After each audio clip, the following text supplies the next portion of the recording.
বাংলা সিরিয়ালে যা যা হয়। জবা, তোমাকে আমি আমার অফিসের ইম্পর্টেন্ট ডকুমেন্টসগুলো রাখতে দিয়েছিলাম, সেগুলো কোথায় রেখেছো? আসলে ডকুমেন্টসগুলো তো আমিই সরিয়েছি জবাকে বাড়ি থেকে তাড়ানোর জন্য। শবরে বাবু, আমি আপনার ডকুমেন্টগুলো আলমারিতেই রেখেছিলাম, তারপর কোথায় চলে গেল আমি জানি না। শবরে বাবু, আমি জানি না।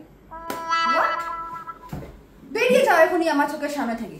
তোমার মতো একটা ইরিটেট মেয়েকে বিয়ে করে আমার লাইফ শেষ হয়ে গেছে, আমি আর পারছি না। না শবরে বাবু। ঠিক আছে শবরে বাবু, মই চলে তো যাচ্ছি, কিন্তু দেখে নিস আমিও 1 মাসের ভিতরে তোদের মতো ইংরেজি শিখে চলে আসবো। আমি ঠিক চলে যাচ্ছি, আমি চলে যাচ্ছি। 1 মাস পর। এবার তো আমাদের জীবন থেকে জবাও চলে গেছে, এখন চল আমরা বিয়েটা সেরেই নিই, কি বলিস? এই বিয়ের কথাবার্তাগুলো বন্ধ কর প্লিজ। আমি কিছু চাই না, তোকে বিয়ে করতেই হবে। এক্সকিউজ মি সুজি। সারপ্রাইজ! কে তুমি আর কোথা থেকে এসেছো?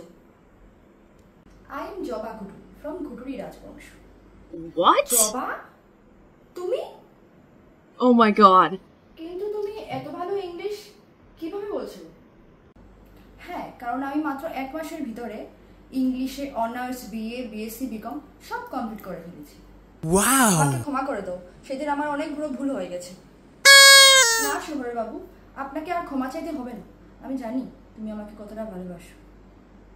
জবা, শোভরে বাবু, আমি তো সেটা কিছুতেই মেনে নিতে পারবো না, কিছুতেই না।